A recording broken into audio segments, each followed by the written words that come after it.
جناب صدر محترم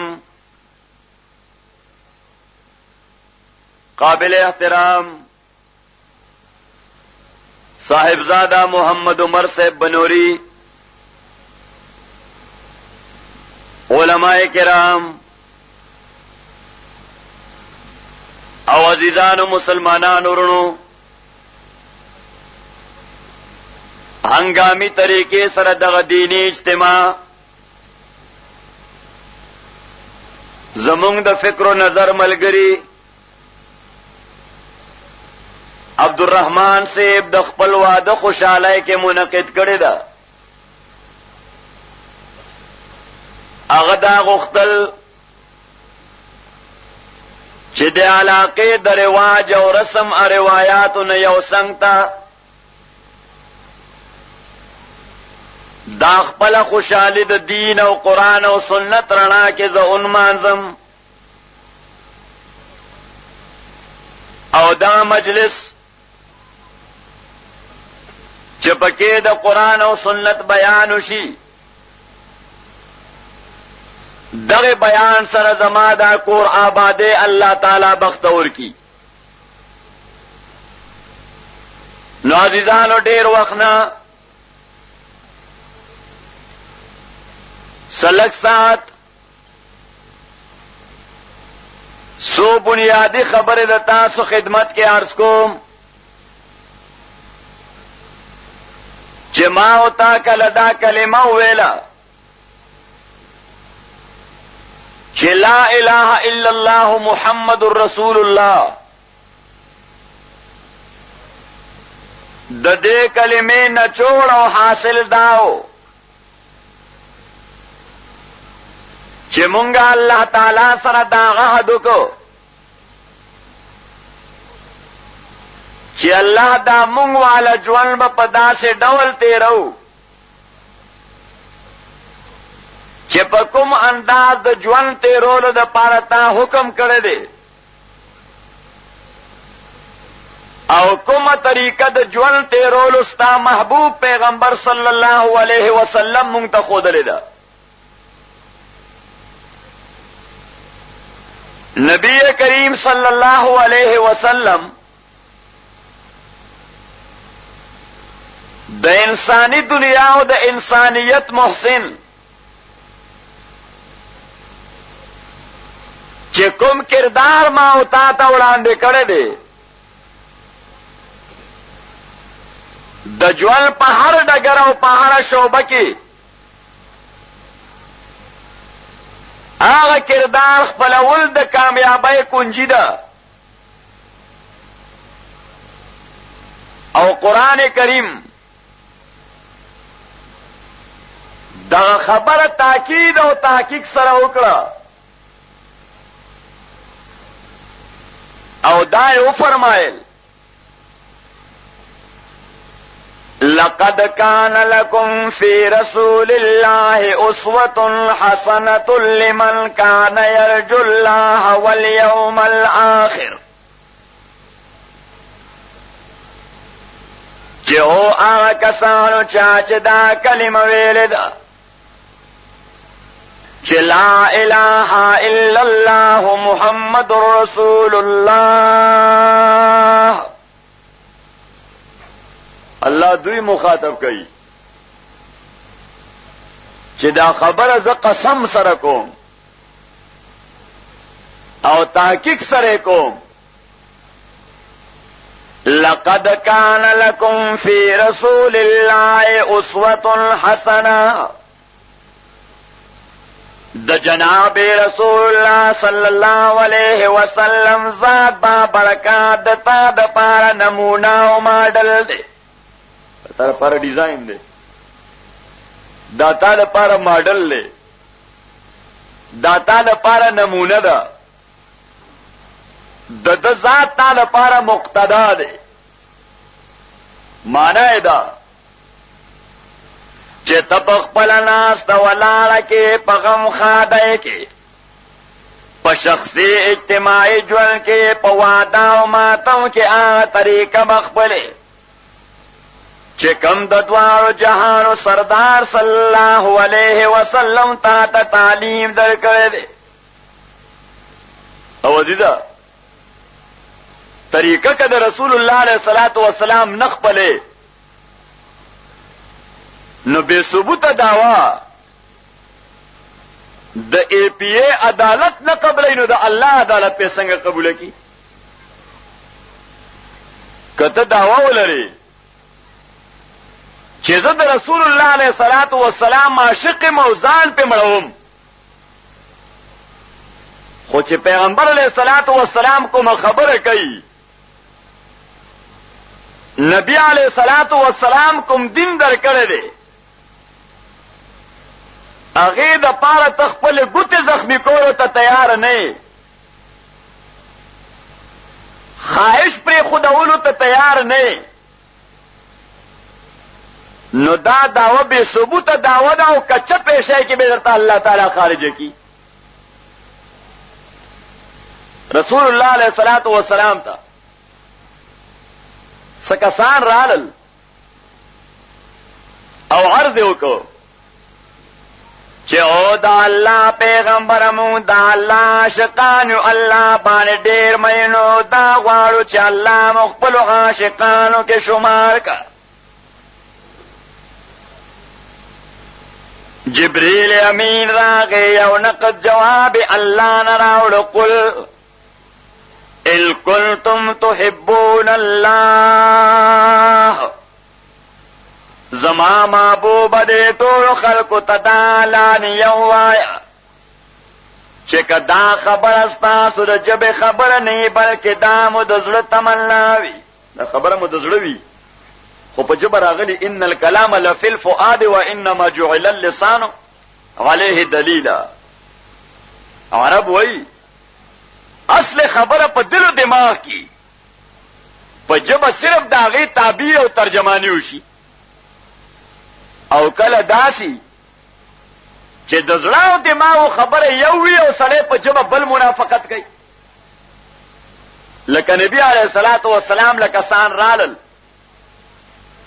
قرآن کریم فرمائے اذا جاءك المنافقون قالوا نشهد انك لرسول الله، او زما پیغمبر داری کگنائز دو مسلم منافقان تعالی راضی او تا تدا خبر کئی چی جی مونگا اللہ حاضر ناظر گنو چتا اللہ پیغمبر، مونگا اقرار کو چتا اللہ پیغمبر، خو اللہ تعالی فرمائے واللہ یعلم انک لرسول،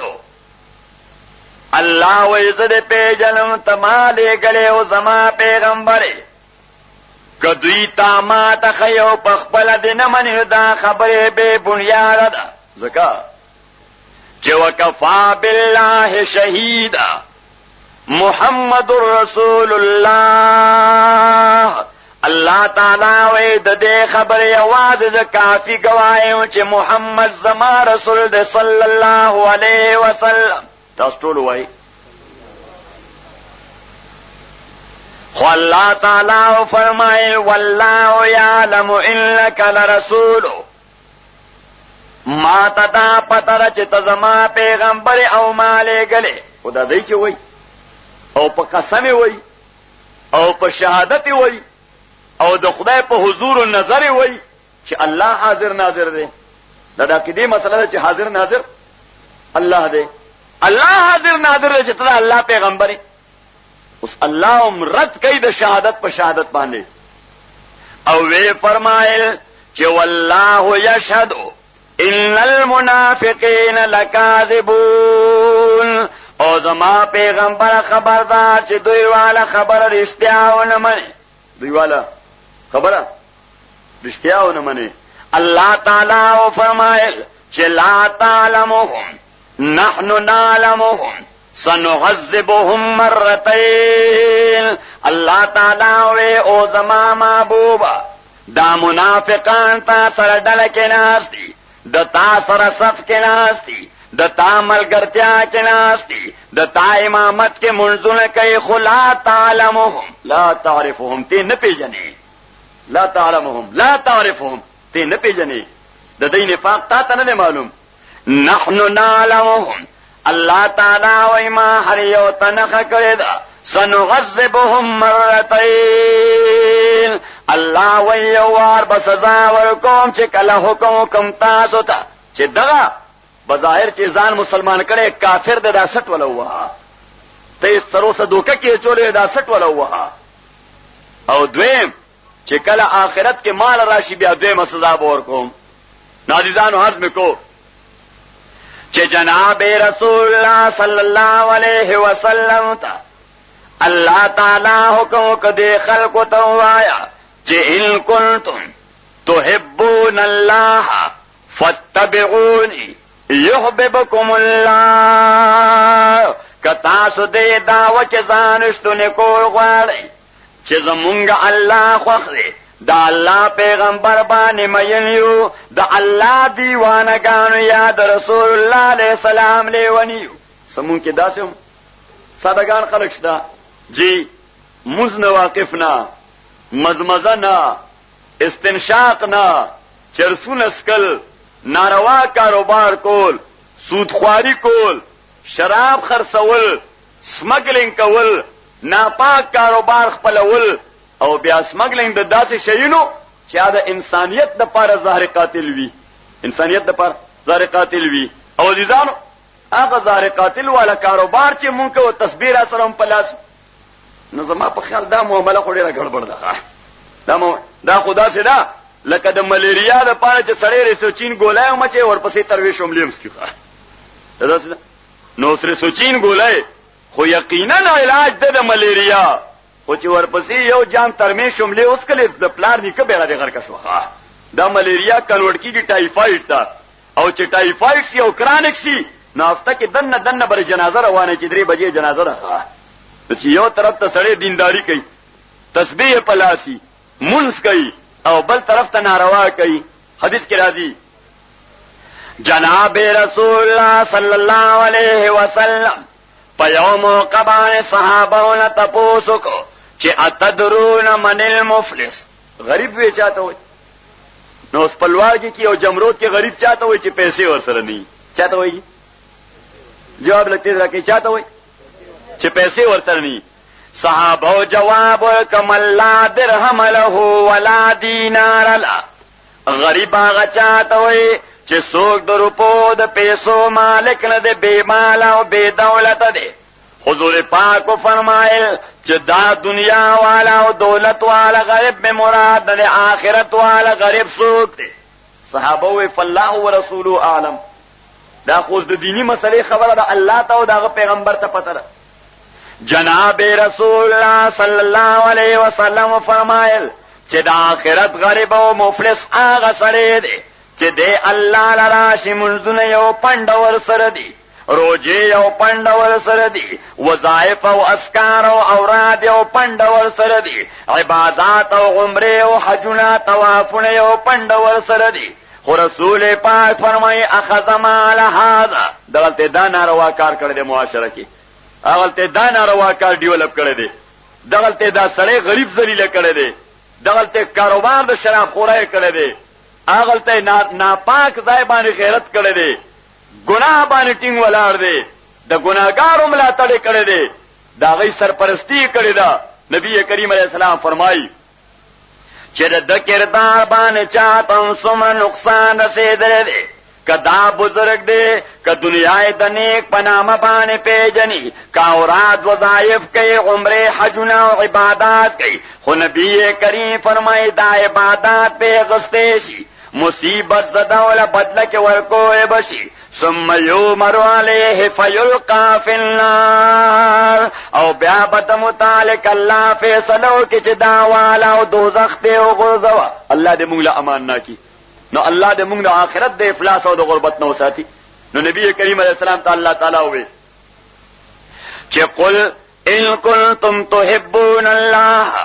کتا سو محبت ساتي الله تعالی سره نو فتبعوني داستاسو دا وبال رښتونی داستاسو دا وبال قابل قبول وي چې د تا د ژوند په هر میدان کې زماره اتباع رنگ بغالبي کستا شخصی ژوند دی اغل تب زما سنت دور دوري کستا کورنۍ ژوند دی اغه ځای به زما طریقه خپلې کستا غم دی هغه به زما طریقه باندې کپتا خوشي او خادراله هغه به ما والا انداز باندې کته قومي ژوند تیرې زما د طریقې مطابق کته بین الاقوامي ژوند تیرې زما د فرمان مطابق کته دین د پاره کار کوی غواړي د رسول الله علیه الصلاۃ والسلام د طریقې مطابق. ځکه عزیزان ما ته وګورئ د څنګه عبادت چې د مونږ کو دا د مکه مشرکان هم کول د مکه مشرکان خو دا غي طریقه هغه نو چې کوم الله را لګلی و کني دغه ابو جهل د بیت الله نه چاپیره ګرځیدل کنه ګرځیدل جواب دې راکوي جواب دې ګرځیدل او بیا دا څه ګرځیدو چې کپڑے یوم نه چولې وی لا نطوف بالبيت في ثياب اذنبنا فيها چې کوم جامو کې مونږ ګناه کړی دی هغه ګناهګارو جامو کې بیت الله نه طواف نکو او دغه ابو جهل د بیت الله خلاف پورې ورځلندې ده کنه ورځلندې ده او دغه ابو جهل د صفا مروه مېس کې منډه والے کني والے دا صحیح کولا او دغه ابو جهل او د ملګری د عرفات غونډای باندې ودرېدل کنه ودرېدل او دغه ابو جهل چې بدر تروانو بیت الله خلاف پورې ورځلن شو وی خدایا مونږ له کامیابی راکې الله مونږ کامیاب کړه محمد مقابله کې صلی الله علیه وسلم خو چې کله طریقه هغه نو چې کوم الله پیغمبر ته خو درې دا او پیغمبر عملا انسانانو ته خو درې دا نه ابو جهل جنت ته لاړو کو دوزخ ته لاړو او د مسلمان کنسیډر شو ک کافر وته ویل شو او د انسانانو زمره کې شامل شو ک زناور وته ویل شو نو پته ولګیدا چې د انسانیت ترانسفارمر د ذات رسول الله صلی الله علیه وسلم اوس مونږه دا غواړو چې دنیا کې د دین غالب شي کنه غواړو جواب راکوي حکم ځای غواړو جی دغه تناسو مولوی ګلشیر سے ته چې ته دعا وکړه چې خدای دین له غلبه ورکړي او امام استاد له आवाज ورکو د جمع نه بعد چې استاد بیا اسلام لپاره دعا وکړي انا مونږه امين دعای خیر سلامتی ایمان شکست کفار او غلبه اسلام بس ان شاء الله دغه دعاګانو ته پروتیا نو کافران به مغلوبي او تب غالبه امریکا لاړه په ټوله دنیا باندې مسلط شو او تلګیای به حس زناور تش دعاګانو ته ځان لکار ویل دي الله تعالی قطن د به حرکت او غیر حساس سړي دعا ته وګ نه کیږي ځکه ترمذی کې حدیث راځي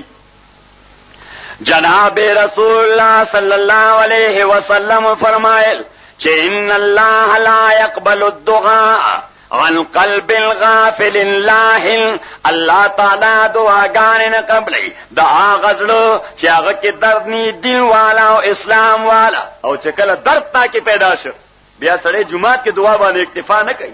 خانقاه کې دعا باندې اکتفا نه کوي مرکز کې دعا باندې اکتفا نه کوي کور کې دعا باندې اکتفا نه کوي دکان کې دعا باندې اکتفا نه کوي اوس یو سړی ماته وګورئ جی تاسو لوړګي والا جمرود والا ټول کاروباریان خلک لوړګي والا اجمرود والا ټول کاروباریان خلک اوس کتا د غلا د کپړو یو ټرک تر نیمه ډکړې د پاسه په بلا چولی پاسه په بلا چولی او چې سو پورې تر پنده پورې کسٹم او ایکسایز او انکم ټیکس او پولیس او چوکو والا ټول سره د رابطه نه کړي او تاسو دلته ورته دعاګانې کې چې خدای دا ټرک په خیر ورسه خدای نو قسم دې کدي چوکای نه ور پورې کې دا چوکای تاسو سره خوا کې کارخانو کې دې چوکای نه ور پورې کېږي دا چوکای کې به نیولې خو حرکت بکې دې برزا ساتي بیا به یو بل حرکت کې پیښور والا برزا ساتي بیا به یو بل حرکت کې پیر سباق والا برزا ساتي بیا به یو بل قدم وړاندې کېږي ټک والا برزا ساتي او زیب تر هغه ترنول چک پوسټ پورې اره بستاد سمګلینګ کپړه یو هدف ترسي او څه شی بستاجي ترازي نو عزیزه اغله شلتانه کپړه داغه د پاره خو ته دومره لوی سټرګل کې او د خدای په ځمکه باندې د خدای دین غالب کول غواړي نو بس بیا جمعات کې امام استاد ته جو استاد دعا وکړه ناغه وي امين دعا خیر او سلامتی ایمان او شکست کفار او غلبه اسلام اوس ما ته وګورئ جی دعا مولانا محمد عمر صاحب بنوري دا د یو لوی خانقاه پیر دی مولانا محمد صدیق صاحب دی یو لوی خانقاه مرشد دی دا هغه خلق دی چې د انګريز خلاف د چا مشرانو د برتانوي استعمار خلاف یو بے مثال جدوجہد کړو د هډې صاحب الله تعالی دې غریق الرحمت کی حاجی صاحب ترمذی الله تعالی دې غریق الرحمت کی د سواد صاحب الله تعالی دې غریق الرحمت کی دا هغه خلق دی چې چا د سامراج خلاف یو بے مثال جدوجہد کړی دی خو عزیزان اوس هغه بزرګانو فقط په دې اکتفا نه وکړي چې خانقاهونو کې ناست او دعاګانې کولې. میدان عمل کې حاجی صاحب ترنګزی رحمه الله میدان عمل کې برملا ولاړو کو نه ولاړ؟ جواب راکوي جی. د سواد صاحب میدان عمل کې برملا ولاړو کو نه ولاړ؟ هډې صاحب دا میدان عمل کې برملا ولاړو کو نه ولاړ؟ دا صاحبان دا د حضرت شیخ الهند رحمه الله د قافلې سالارانو، دا د حضرت شیخ الهند رحمه الله د فوج جرنیلانو برملا په محاذونو جنگیدل. تبي خدا خبره شرمنده تعبیر شو چې برطانوي استعمار بستر په سر واغست او لاړ لندن کې محصور شو. ورنه جناب رسول الله صلی الله علیه وسلم میدان بدر تدری سواو کسانو سره لاړو د دنیا کفر مقابله د پاره. څه د پاره؟ د کفر مقابله د پاره. صحابه کرام ته تپوس کوي چې دا الله پیغمبر جنگ خو زموږ زور زده ځکه عرب دا په جنگونو او په کلاشنکوف چلولو داسې معروف لکه څنګه چې پښتانه او بیا خصوصا لوارګي والا او جمرود والا. تاسو خو دې وسله کې ډېر ماهران یې، وسلې چلولو کې ډېر. هر یو معصوم سره په غاړه باندې وسله وېزانی. استاد ته د جنگ چل خول یا تاسو ته د ډس چل خول یا تاسو ته کلاشنکوف چلول، زما په خیال دا اصله کې استاد چې تربیت ورکې تک استاد ته تربیت ورکې. اوس دغه چل خو تاسو ټول کول شي، او اوس چې کله دغه ټوپک د اسلام په حواله چلے نو بیا به مانه پته لګي، بیا به دین د مولا نه ځان پوهې چې اوس چلوم به دین مخالف باندې خو تراته وخه کله به چلوم، څنګه به چلوم، څنګه به نه چلوم، کم ځای به منکوم. اوس عرب خو جنگیالي خلک جنگ دا خدای په ګټای کې اخل شوی، هغه ته پړمبره ګټای کې دغه جنگ طریقه ور ګټی شوی و. خو صحابه کرام رسول الله علیه الصلاۃ والسلام رانما طرف ته وګورئ جی. د خوراک چل کافران لور دي کنه ورځي لګیا دي، څومره ډیره ډوډۍ خوري. هندوان چې د په دې ملک ډوډۍ خوړای شو کنه شو خوړای، او د خوراک چل غویانو له او سپوله او پښوګانو له او تاسو لوړګي او جمرود والا او مونږ یوسف زو صحابه والا مونږ له خوراک. خو پیغمبر علیه السلام دا خوراک څنګه کو؟ دا ځان له مستقل باب، دا ځان له یو مستقل باب د کتاب الاطعمه محدثینو مستقل باب ورته تړل دي چې نبی علیه الصلاۃ والسلام خوراک کو څنګه. دغه تبلیغ والا زمونږ ملګری د خوراک چل ورخی چې ګلاب الله سپور وینځي بیا به اوچې نه یو خپل ماته کې بل بنېغه ودرې بیا چې تالی تکینی خپل مخینه بخوري ډېری وړې نوړای بناخلي دا تکبر علامه ده، ډېری غټي بناخلي دا ګویا د حرص علامه ده. او چې خوراک کله وکي نو که خوراک د دعوت وي انو نه بوای چې مالګه پکې کمه ده ځکه د کور مالک به خو سره جګړه راشي چې ملمنو ته له شرمولم. که خوراک تاسو خپل وي نو بیا مالګه اوواړه، بلکې مالګه الته یې خودي ځان ته خپل مزاج مطابق پکې واچوا. که د جماعت امر ني روټای به ماته نه پوره کېبا، که جماعت درته رضامندای باندې اجازه درکو به پکې ورمیده کا چې بیا روټه اوخري بیا لاس وینځه خړ کنګال کا خلالو کا او اوه چې الحمدلله الذي اطعمنا وسقانا وجعلنا من المسلمين. اوس کته وای چې دغه تبلیغي جماعت والا خلوی په قهر اخته کړم، دا خو ځان له لوی مستقل سبق دی. اوس دې تاسو نو ماته وګورئ بیا د مسلمان او د انسان فرق څه دی؟ د مسلمان او د انسان فرق څه دی؟ هغه د امریکای عیسائی هغه هم ډوډۍ خوري کنه خوري خوري نو ما ته وای نه تبه په هغه طریقه خوري چې کومه طریقه د رسول الله صلی الله علیه وسلم نه منقول ده. سیدنا حضرت انس بن مالک رضی الله تعالی عنہ فرمای چې جناب رسول الله صلی الله علیه وسلم بزان سره ډوډۍ ته کېنول. کوم ځای به کېنول؟ ځان سره. او حضرت انس د پیغمبر علیه الصلاۃ والسلام خادم دی. حضرت انس د پیغمبر علیه السلام خادم، د نبی علیه الصلاۃ والسلام د ذات نه په انساني دنیا کې بل لوی ذات شته، داغه د مقابله ذات بل شته بعد از خدا بزرگ توی. قصه مختصر اوس هغه بابرکت ذات، هغه عظیم تر ذات خپل نوکر ځان سره یو ځای طالبان کې نه، نوکر او خادم ځان سره شریک طالبان کې نه ولې. او مونږه لک سره چې د دوسلورو نوکرانو مالک شي نو دې داسې شي لکه میټافیزیکل شخصیت، ما فوق الفطرت قسم شخصیت لکه د جبرئیل امین د زمره فرق را کوز شوی. دې بیا نوکر ځان سره کې نه وای جی، استاد شاګرد ځان سره کې نه توهین غړي خپل، پیر سے مرید ځان سره کې نه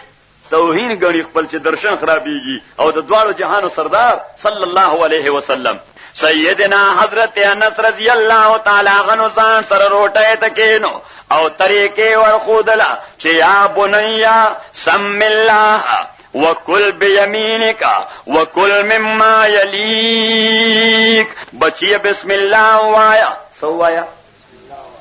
بسم اللہ وایا وکل بیمینک پخیل آسمان خوراک شروع کا وکل مما یلی سوایا بسم اللہ وایا وکل بیمینک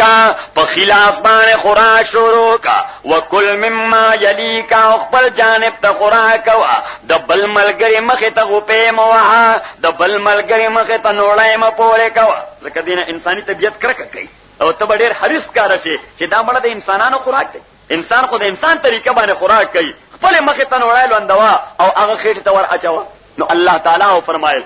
چې ان کنتم تحبون الله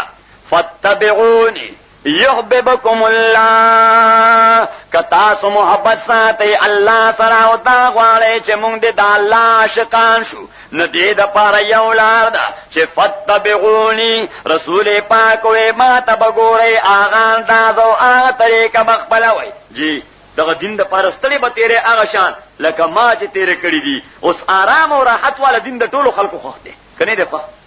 خو تکلیف والا دین چرته په زرو کې یو کس قدر ته په لاس باندې راغی چې ځان دین د پاره تکلیف او کړهک ته ورونیسي جناب رسول الله صلی الله علیه وسلم د دغه دین د غلبې لپاره میدان بدر تلاړو د شپې په خیمه کې ولاړ الله تعالی نه غواړي چې اللهم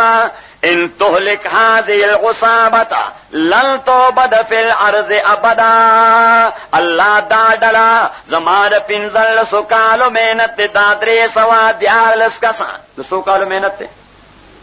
لکټیز وای الله کدا ډله دې ختم کړه دا د دین او د اسلام اساس او بنیاد نو بیا به قیامت پورې سوچتا پزمکستانم وانخلی الله تعالی او فرمائے چې الن یکفیکم ان یمدکم ربکم بخمسة آلاف من الملائکہ اللہ تعالی او زما محبوبا میدان د قبولیت ته کلمات وګورئ د پیغمبر علیہ السلام دعا ډیره قبول ده که زما دعا ډیره قبول ده د صدیق اکبر امین ډیر زوردار ده که تاسو امین کې ډیر زور ده او مسجد نبوی ډیر بابرکت ظاهر دعا ده پاره او کدا زمونږ د لوړ کې او د جمرود جماعتونه مسجد نبوی مدینه منوره دعا ده پاره ډیر بابرکت ظاهر او کدا د جمرود دا کانی شګي مدینه منوره مکه معظمه ډیره بابرکت ده کدا پیښور خار خو جناب رسول الله صلی الله علیه وسلم مسجد نبوی پر خود نبی کریم علیہ الصلوۃ والسلام د مدینه طیبه او پاکیزه خار پر خود قربانای ته ځان وړاندې الله ته چې دغه زی مرا غلې مو دا زما ملګری دی اوس دعا کو ترته وی راوځه دغه دی راوتی اوس دعا کو الله تعالی وی ستاره وتلو اوس دعا کې نو قبلو مې اوس دعا کې ته ګوره چې سکو عمر سره الله تعالی د دنیا کفر کې چکه چھوڑا دیے بیڑے ورغر ککڑا دا غي قدم بیا په ځای باندې ټیکاو نشو ښه نارز مې کو استاد خدمت کې چې ان کنتم تحبون الله فاتبعوني يحببكم الله کتا سو دا ولری چې مونږ د الله شکان یو الله زمونږه معشوق دی نو بیا زما اتباع کوي يحببكم الله بیا تاسو د الله محبوبان او د الله معشوقان ستړي مودې د پاره لکه سړی چې لار شي او درخواست ورکړي د دې لپاره چې کلریکل پوسټ راته ملاو شي کلرک نشم او چټای ورته د دې ملاو شي ته مونږه آفیس سپرډنټ په ته مونږه دفتر سپر د خوشاله بس انتهاوي چې خدای رزق د جونیئر کلرک پوسټ راغلم د آفیس سپرډنټ سکیل نمبر 14 یا سکیل نمبر 16 ناته ملاو شو د 4 یا د 5 سکیل په ځای د خوشاله انتها بني الله تعالی وایي که زمانه پیغمبر اتباع وکړه نو جدوجہد خو تاسو دې لپاره چې زه دې معشوق شم او تاسو دې عاشقان یې خو نتیجه پیدا شي چې تاسو بیا زما معشوقان یې زبر باندې عاشق یم ښه دی وجنا علامہ فرمائے خودے کو کربلن اتنا کہ ہر تقدیر سے پہلے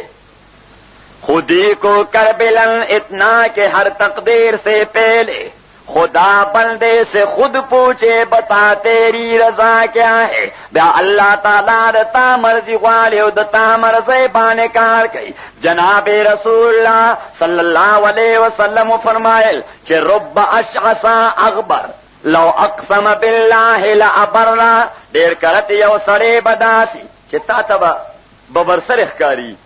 گردالود و غبارالود بخکاری خدا عباداتو او د سنتو د اتباع په اساس با د خدای ته ځان دومره نږدې کړی چې خدای ذوالجلال به کارونه کله د په مرضی باندې کوي چې زما دا بنده په دې خوشاله دی د دې بنده د خوشاله لپاره دا کار په دې انداز باندې کوم خدا کله کیږي اسنه تاسو نه ناشه قلندران جوړ کوي خیراتی ګره سره قلندر کیږي نه خیراتی سره قلندر کیږي نه ہزار نقطے باریک طرز موئی جاست ہزار نقطے باریک طرز موئی جاست نہر کے سر بتراشت قلندری داند نہر کے چہرہ برفروخت دل بری داند نہر کے آئینہ دار سکندری داند ہزار نقطے باریک طرز موئی جاست نہر کے سر بتراشت قلندری داند نو عزیزانو عشق رسول صلی اللہ علیہ وسلم فی الحقیقت د پیغمبر علیہ الصلوۃ والسلام د اتباع نام ده د نبی کریم علیہ الصلوۃ والسلام د تابعدارای نام ده زمونږ بزرگان او اکابرین علماء دیوبند رحمهم الله مولوی گلشیر سے تاسو ذکر وکړه حضرت نانوتوی رحمه الله داسی او رښتونه عاشق رسول یو صادق عاشق رسول چې د جناب رسول الله صلی الله علیہ وسلم مدح کې وای چې جہاں کے سارے کمالات ایک تجھ میں ہیں چاہتا ہوئی پیغمبر علیہ السلام تھا کہ جہاں کے سارے کمالات ایک تجھ میں ہیں اور تیرے کمال کسی میں نہیں مگر دو چار جیوں تو ساتھ سگانے حرم کے چلتا پھروں اور مروں تو کائے مدینہ کے مجھ کو مرغور مار حضرت نانوتوی رحمت اللہ علیہ د پیغمبر د دین ترویج پارا د دارالعلوم دیوبند غنی دار جوړ کړه حضرت نانوتوی رحمت اللہ علیہ د پیغمبر د دشمنانو نه بر صغیر ته آزادۍ ورکول لپاره یو تاریخ د آزادۍ شروع او د نانوتوی د تحریک برکتو چې انګریز سامراج هغه دلته نه بستر په سر باندې کې خدا لندن ته لاړو هغه جزیره کې مخصور شخه عزیزانو نو حاصل د کلام دا چې ستاد ژوند هر ډګر دا به د چا د سنت پرنګ کې رنګ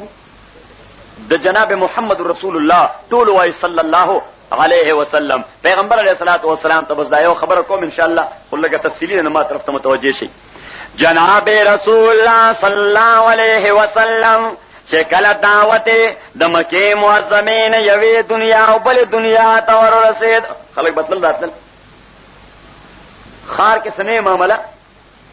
غرموشي ما خامه پر ټول پاکستان خبري ځکه څوک پنډای تر رسیدلې گاڑی کې اسوک کراچۍ ته رسیدلې جیاس کې اسوک کوټه ته رسیدلې هغه کوټه کې خبره کړي د کراچۍ کړي دا بل ګلګت ته رسیدلې یو چترال ته لاړی ته وای چې خدای یو غنټه کې دنه ټول پاکستان څنګه خبر شه او څوک پکې 2.5 غنټې کې دوبای ته رسیدلی دوبای والم خبرې کا چې په خور کې نن داسې مسله وشو اوس مکه معظمه یو مرکزی شهر کسان بطلل راتلو اطلاع برسیدر دنیا مختلف نواحیوتا مختلف علاقوتا خلق را روان دے یو زیو بل زینا دا حبشین روان دے عمار ابن یاسر حضرت یاسر و سمیہ بنت خیات را روان دے گویا دے یمن ابو ذر رضی اللہ تعالی عنہ دا روم صہیب را روان دے خباب ابن العرط را روان دے سلمان فارسی دا دی ایران نور روان دے فرمائے حسن ز بصرہ بلال اصحاب الصہیب ازروم حسن ز بصرہ بلال اصحاب الصہیب ازروم ز خاک مکہ ابو جہل اینچی بلعجبیر دا نبی کریم علیہ السلام سر دیوال بانے سنگ پسنگ پا قریبی گاون کے درشتے تر ابو جہل ور سر اسی گیو دا پیغمبر دا درجہ اول مخالف دے دا نبی علیہ السلام درجہ اول مخالف تی روایت کرا دی یو صحابی دے آوئی زر ساراستوگل د مکه معظمه عکاظ بازار تراغلیو یو سالانه میله بلګی دا میله تراغلیو یو سړی روان دی او आवाज کوي چې یا ایها الناس قولوا لا اله الا الله او خلق دا کلمه وای چې لا اله یو بل سړی ورپسې دی هغه आवाज کوي چې لا تصدقوه فإنه کذاب وی دواله خبره ممنه دا دروغجن سړی دی او زه خود بډای ناسته دا یو پنډه د سامان ورسره دا نبی کریم علیه الصلاۃ والسلام ورته ورکې ناسته وی بډای ته ولې ناسته وی بچیا دا سامان وړم خدا اړې نشم را باندې دروند دی وی زه به درته یو سم رسول الله علیه الصلاۃ والسلام پند خپل سر باندې کې خودا پیټه خپل سر باندې کې خودا بډای سره روان شو هغه بډای ورته وای بچیا زدا کله پریتم او دې باندې او سارا ته زکه دې خار کې یو سړی پیدا دی نامې د محمد صلی الله علیه وسلم او دا سے خبرې کوي چې مونږ پلار نکواله دین ورړې مونږ گویا په ګډوډ ور سر کوي او دا وای چې الله یې کېو دی الله مشکل کشا حاجت روا کارساز او مونږ خو بلا دې پوان تقسیم کړی دي مختلفو خلکو باندې د کارونو ډې پوان دی هغه تقسیم کړی چې فلانه دا کار کوي فلانه بدا کار کوي وی هغه وای چې نه دا ټول کارونه یوازې څوک کوي نو وی زما ذهن چرته ګډوډ نکي دا کله ورته پریدم جناب رسول الله صلی الله علیه وسلم اهتمام سره د هغه بډای خبره واورید چې کله مقام ته رسولا سامان کې خود بډای ورته بچیا زه تاسو خدمت کول غواړم وی بس بډای ما ته صرف دعاګانې کوه چې را روانې دته ورته بچیا پته خو در الله کا چې تاسو کې ما سره دومره احسان وکړ جناب محمد رسول الله صلی الله علیه وسلم جواب ورکړ چې انا من كنت تفرین عنه ز هغه سړی یم چې چاته باندې د مکه آباد خار پرې خو دې باندې تیرا رسول ابو ډای ورته فانت محمد هغه محمد ته صلی الله علیه وسلم ویو بوډای غزین وته بچی اسوای وے زدے خلق تمام کہ وہ ایک سجدہ جسے تو گڑھا سمجھتا ہے وہ ایک سجدہ جسے تو گڑھا سمجھتا ہے ہزار سجدوں سے دیتا ہے آدمی کو نجات چتا تچے دلدی آواز دا اللہ دربان تو چا دربان دے او دا ایرے غیرے پا دربان چٹی گی انسانی عزت پا خورو کی ملاوی گی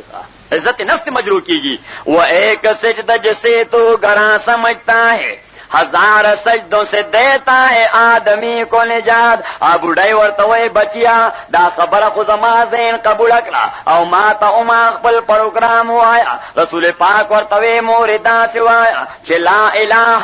الا الله محمد رسول الله نو جناب رسول الله صلی الله علیه وسلم تا د مدینه منوره نه هجرت لاندې کړي مکه معظمه کې دي او مدینه نوم لا مدینه نه ده یثرب ده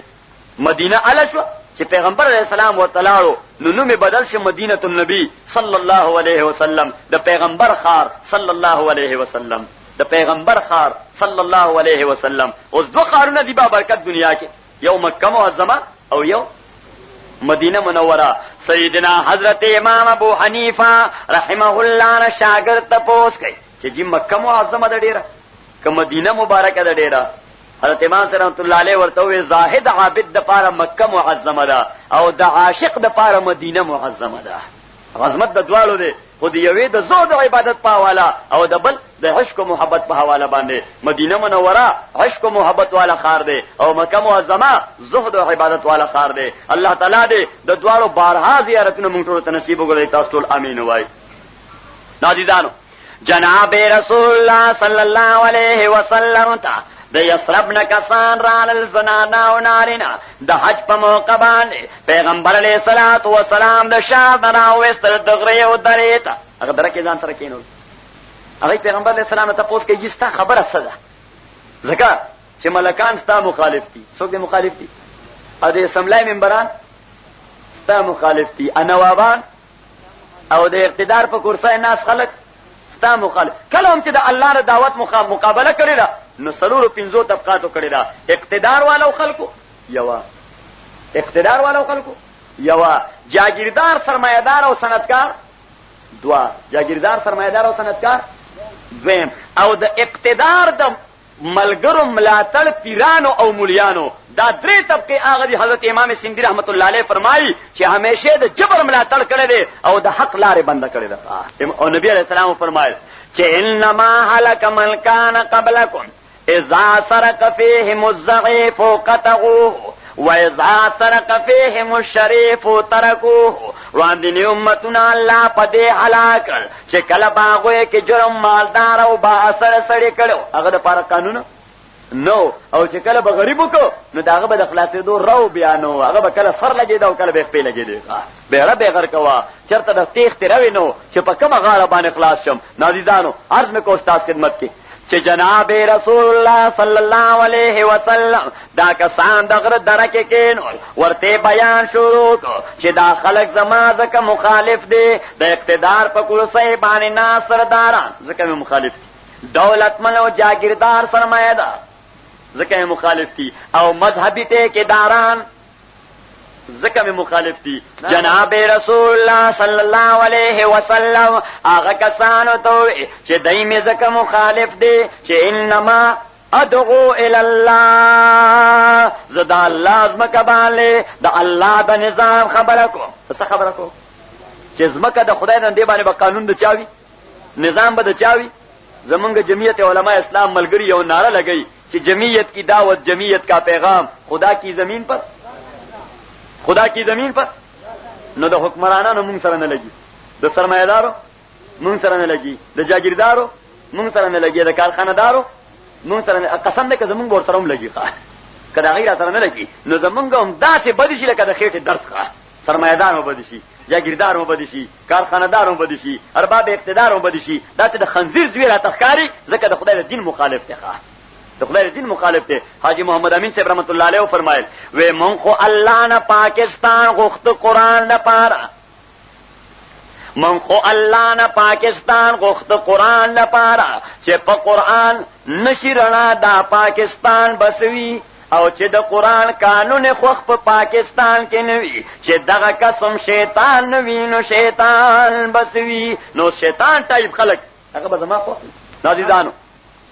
عرض میں کوئی تاس خدمت کے کہ جناب رسول اللہ صلی اللہ علیہ وسلم فرمائے کہ زما د دعوت روم بنائے خبرہ کہ قولوا لا الہ الا اللہ، عبادت بکوئی یواز د چا، یواز د چا د اللہ، ولا تشرکوا به شیئا، کوم صفات د اللہ خاص دی پاغه صفاتو کہ اللہ سره پتاویل باندې بوم شریکان نوای، پتاویل بوم شریکان نوای. امن یدبر الامر، د ټولو کارونو انجام او عاقبت بهتر جوړول د چا کار دی؟ دا اعتماد مونږ چا باندې کو؟ الله نه د کېدو یقین او مخلوق نه د نه کېدو یقین، الله نه د کېدو یقین. دا بس اساسی خبره ده چې الله نه د کېدو یقین او مخلوق نه د نه کېدو یقین. قرآن فرمایل امن یدبر الامر فسیقولون اللہ، اللہ وی دا تمرا مسلمہ کے کتے قدم کے مشرکان لهم تپوسو کے چه کول دا چا کار دے نو فسیقولون اللہ. دی با هم دغه وی سکه بل جواب نشتا، بل خبر معقول اشتنا چې دی د عقل په اساس باندې هغه جواب ورکی. نو رسول پاک فرمایل چې اعبدوا الله ولا تشركوا به شیئا، عبادت بکوي یوازې د الله او الله سره بشریک. یو خبره. او دویم ولا تقتلوا النفس التي حرم الله الا بالحق، چې کم نفس تا الله تعالی حفاظت او عزت ورکړي چې وینه بلتو یې نه، زخمی کې به نه، مړې او قتل به نه. نو رسول پاک وي چې دویم وعده به ما سره دا کوي چې تاسو به قتل، تاسو به قتل. دعا. او دریم ولا تزنو، زناگان بنکوئی. قرآن کریم فرمائی ولا تقربوا الزنا انہو کان فاحشا وساء سبیلا. اللہ تعالی وی زنا دا د انسانی طبیعت نه منافی خبره ده، د حیوانی طبیعت خو تقاضا ده، خو کستا طبیعت د انسان شوی نو ما ته وګوره زه د خپل لور خور او د مور او د ترور د هغې عزت په داو لګولو ته تیار یم. نو دا بل خزا دام د چا مور خور لور او ترور ده یا نه؟ نو یو سړی چې خپل خور محترمه غني د بل خور به محترمه غني، خپل لور له احترام ورکوي نو د بل لور له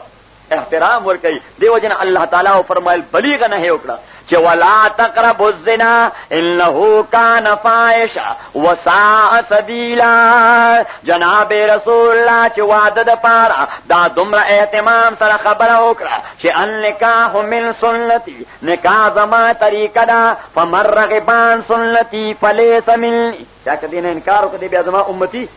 دې د پاره چې معاشرې نه ګندګۍ ختمي شي. حضرت عبداللہ ابن مسعود رضی اللہ تعالیٰ عنہ فرمائی کہ رسول اللہ علیہ السلام منتیو تقریر کو کہ یا معاشر الشباب، او زوانانو نوجوانانو، من استطاع منکم الباءة فلیتزوج. تو سو پی د نکاح طاقت لري نو هغه نکاح کوي. ومن لم یستطع فعليه بالصوم فإنه له وجاء. که بدنی طاقت دی مال قوت دیستا کور سنبال. الله دې رحم وکړي. د پیغمبر علیه السلام زمانہ خو ساده زمانہ وه. د دې وخت واده هم کارې دارد. دې وخت کې واده دا هم کارې دارد. تاسو د جمرود والا نیم خبر، تاسو پته نشته واده آسان دی او که ګران دی. مونږ طرف ته وایي کوټه ول یو لویه جوړه کړه، نو یو کوټه ولا جوړه کی، کالې ولا دوره جوړ کا، نو دومره کالې ولا جوړ کی. دا ټایپ سامان ولو کا، ناغه ټایپ سامان ولو کی. دومره پیسې ورپسې ماهانه وړي کا، ناغه دومره پیسې ورپسې وړي کی. نو په یو لوی غم ورواړی. نبی کریم علیه السلام فرمایل چې ایمن النکاح ایسرهم مؤونة، بہترین نکاح او بابرکت نکاح آغا دے چې کم کې تکلفات نی، په کم کې مشقتونه نی، ډیر سادهګۍ سره او سمپلیسیټي سره وشي. څومره چې نکاح ساده واده تقریب ساده. پیغمبر علیہ السلام وایي دومره پکې الله تعالی برکتونه اچي، او چې څومره پکې تکلفات او تصنع زیاتې دومره باغه واده به برکتې ښه. نو الله تعالی دې عبدالرحمن دا واده دا بابرکت کی تاسو ټول امین وایي. نو رسول پاک فرمایل چې زناګانې بنه کوي، ولا تسرقوا، غلاګانې بنه کوي. څه بنه کوي؟ غلاګانې بنه کوي. د یو بل مال به بلا وجه ضایع کوي نه. او رسول پاک فرمایل چې په مړو باندې ویر بنه کوي. پته نشته جمرود کې طریقه شته که نشته. مونږ طرف ته زنانه د دې ماهران زنانه، تاسو سره که ماهران نیل ته بدل بیا راوړي ماهران نشته. د دې ماهران زنانه هغه د وی فلانه ترور رااله، اوس وګوره ټول میدان به وجړی. بس مړه هغې سره داسې څه عجیبه غونې راګوي، په هغه مفهوم یې نه هغه په خپله پوهېږي او نه دا حاضرې ښځې پوهېږي، خو بس هسه رنګ رنګ کوي. او آخر کې کله کله ستار د دې تار په شان یو تار راکړي چې هم ټنګ ټنګ کړي، دا نورې ټنګ کړي. ما یوې ته وویل مایسرورې ته خو په دا ټول کلي کې دومره په زار او قطار جاړې لکه هر ځای چې ستا پلار مړي ښه هر ځای. نو ما دا په پردي مړي خو سړي له ګورې که ډېر نیک سړی شي نو په پردي مړي وره دوره جړه نه وه. نو ما دا ته پار مړي نو ما ته قاضي صاحب دا وې زمونږ فن دی. نو ما څنګه فن دی؟ وې زه چې د کوره مړي نه روانه شم نو د نیکه نه راوالې تر راکشر بچي پورې خپل ټول مړي ځان ته رایاد کړم چې پلانې څنګه ځوانۍ کې سټکوره شو، پلار مې څنګه ښه و، نیکه مې څنګه ښه سړی و، ورور مې څومره ښه سړی. وې چې دا ټول مړي رایاد کړم دا زړه مې راډک شي چېرته شي وټو هلته بس یو بد کړم. یو نبی کریم علیه الصلاة والسلام فرمایل چې لیس منا من ضرب الخدود وشق الجیوب ودعا بدعوى الجاهلیه. زما امتی نه دی هغه نارینه او زنانه چې چا د چا په مړونې باندې ځان لپړک راواچو. د چا په مړونې ځان د ځان نه ګریوانو شلو، ځان نه ویښته راوشو کوړی عجبه باندې چغه راووته. رسول پاک وایي دا سړی او زنانه زما امتي څومره زوی سخت وعید راغلی دی سخت. نو نبي علیه الصلاة والسلام د ویر کولو نه منع وکړه. ها بې اختیاره جړه دا د رقت قلبي دلیل دی چې آواز ورسره نی سړی په دې باندې نه ماخوذ دی نه معذب دی. ان القلب يحزن والعين تدمع وانا بفراقك يا ابراهيم لمحزونون. جناب رسول الله صلی الله علیه وسلم ما ته ګورئ هر یو کس تدریت یا کسان دی یو یو تدا بیان کوي، یو یو ته بیعت ورکوي او دا بیان کوي. مولانا محمد صدیق صاحب بنوري، مولانا محمد عمر صاحب بنوري خپل مریدانو ته بیعت ورکوي. نو بیعت یو عهدي اصل کې، بیعت یو عهدي اصل کې دی ورته وایي چې الله تعالی سره وعده کو چې خلاف شرع حرکاتونه به ځان بچ کو، خلاف شریعت اعمالونه به ځان بچ کو. د قرآن و سنت په تقاضا باندې چې زمونږ دا مرشد مونږ ته کوم لار راکوي د هغې اتباع به کوو، په هغه لار به روان یو. دې ته وایي بیعت. دې ته څه وایي؟ بیعت. یعنی د دې خپل مرشد په واسطه تا په الله باندې ځان ورخرڅ کړه. د مرشد په واسطه تا په الله باندې. خو ما ته وګورئ د مرشد پہچان ډېر ضروري دی. د مرشد پہچان ډېر ضروري دی ځکه یو ته وایي مرشد او بل ته وایي کاروباري. مولانا جلال الدین رومی رحمه الله لوی مرشدو او لوی پیرو. هغه وایي چې د پیرانو په نامه څه خلک داسې هم دنیا کې چې د هغوی کار صرف پیسو راغونډولي چې ته راځې نو صبر راکړې او چې زه درشم نو بیا به څه راکړې، چې راځې نو صبر اړې او چې درشم نو بیا به څه راکړې. نو عزیزه بیا کاروباري نه به ځان بچ کړې، کاروباري نه هغه ځان له پیسو حریص دی، هغه خپله خدای طرف ته نه روانه، تا به کوم طرف ته ورته. اذا کان الغراب دلیل قوم سیهدیهم طریق الهالکین. چې کوم ځای هغه سر خوري هغه ځای به تا هم سر خوړلی. الله تعالی دې مونږ د ناپاکو نه په امان کې تاسو ټول امین وایي. نو عزیزانو جناب رسول الله صلی الله علیه وسلم په لاس مبارک کې د یو یو لاس کې خود اوس دې کسانو کې دریو اتیاو کې زنانه وي 14 یا 23 نو پیغمبر علیہ السلام د ټول امت پلار دی که پلار نه دی؟ د ابن مسعود په متواتر قرات کې راځي او هو اب لهم. د پیغمبر علیہ السلام بیان زمونږه مین دي او نبی علیہ السلام زمونږه د ټولو پلار دی. نو زمونږ د مین د خويندو هم پلار دی. اوس د پلار ک لاس دور سره لګي یا بدن د دور بدن سره لګي، صحت پکې څه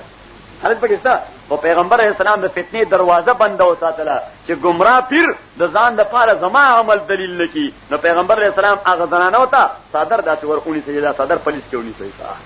د پردې زنانه. بخاری کې حدیث ته حضرت عائشہ فرمایي ما مسا ید امراه اجنبیه قط. پیغمبر علیہ الصلوۃ والسلام د پردې زنانه لاس سره کله لاس ملاو کړي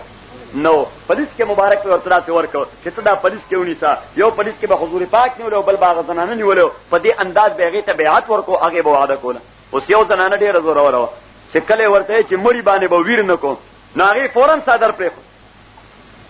نبی علیہ السلام ورته ویل ویجی ما باندې خود فلانه بدل دی، زما کور کې مړ شو او زما مړی ته جړلې دي ویری کړی دی. هغه کور کې چې مړ وشي زو بدل هغه عرب په بدل خلاصولو کې څنګه پښتنو نم زیات وړاندې وکړه بدل یې چا ځان باندې. نبی علیہ الصلوۃ والسلام ورته ناروا ده. ناغي ورته یې رجستا خبره په سر سترګو او غیرت می دا برداشت کین چې بدل را باندې پاتې شي. نو نبی علیہ الصلوۃ والسلام ورته ته خیر دې بیعت وکړه تغاهد وکړه او بیعت وکړه. نو کاغه کړه کله مړ وشو نو داسې گزاره غو نه کار وکړه. وای ګوره یو ځل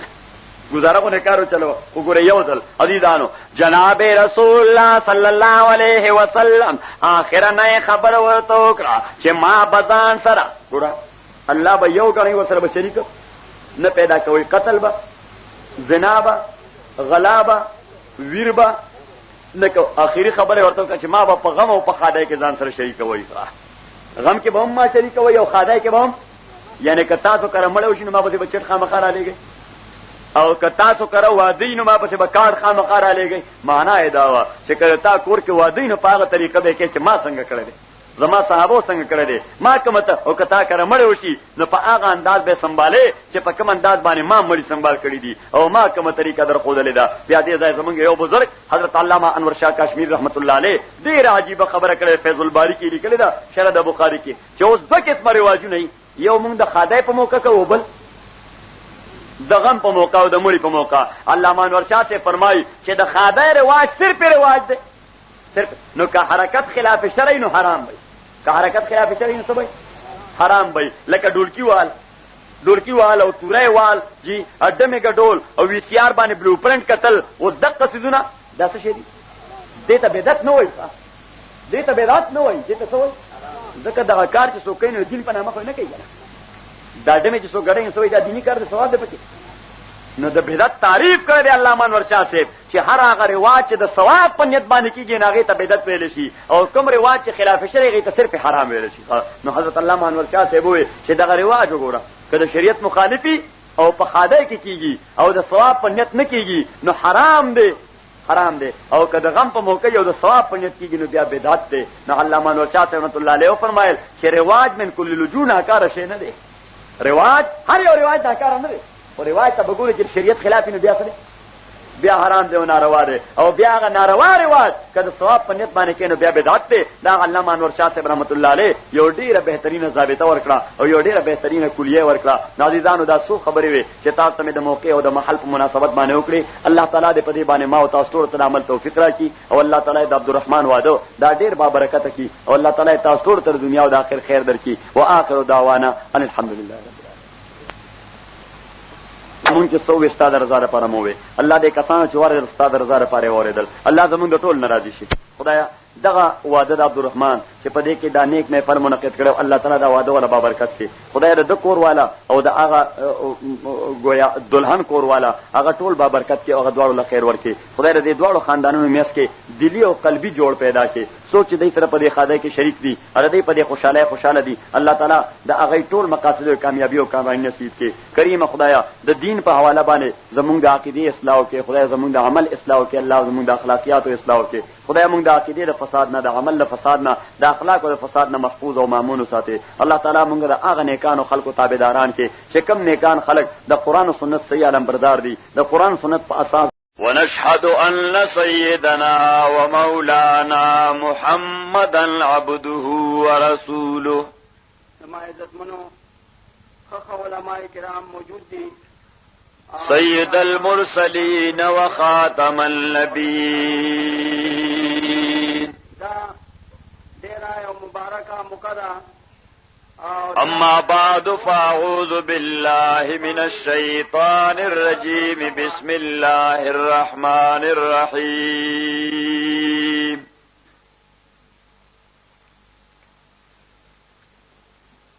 یا ایہا الذین آمنوا قوا انفسکم و اہلیکم نارا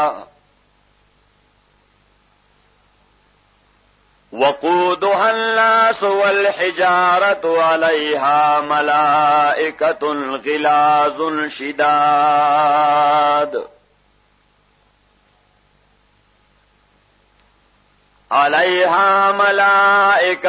غلاظ شداد لا يعصون الله ما أمرهم ويفعلون ما يؤمرون.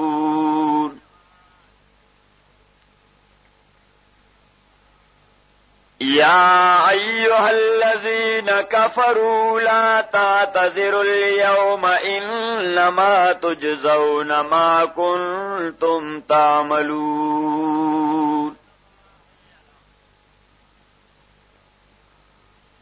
يا أيها الذين آمنوا توبوا إلى الله توبة نصوحا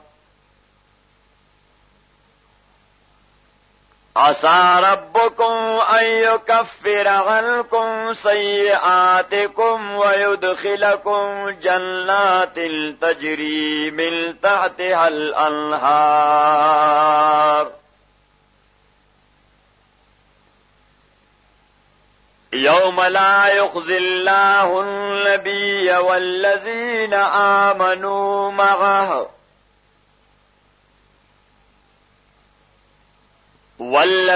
آمنوا معه نورهم يسعى بين أيديهم وبأيمانهم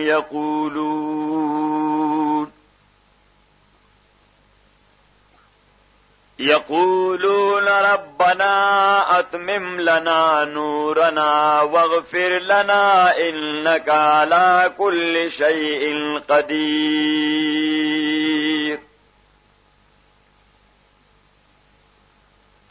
يا أيها النبي جاهد الكفار والمنافقين واغلظ عليهم ومأواهم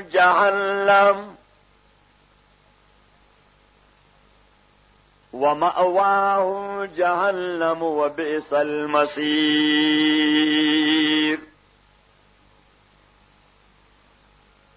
ضرب الله مثلا للذين كفروا امرأة نوح وامرأة لوط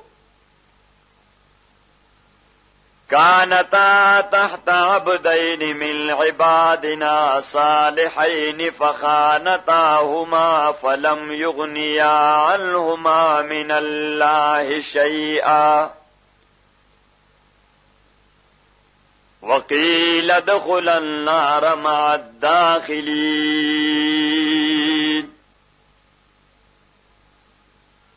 وضرب الله مثلا للذين آمنوا امرأة فرعون إذ قالت رب ابن لي عندك بيتا في الجنة ونجني من فرعون وعمله ونجني من القوم الظالمين. ومريم ابنة عمران التي أحصنت فرجها فنفخنا فيه من روحنا وصدقت بكلمات ربها وكتبه وكانت من القانتين. صدق الله مولانا العظيم وبلغنا رسوله النبي الكريم ونحن على ذلك لمن الشاهدين والشاكرين والحمد لله رب العالمين.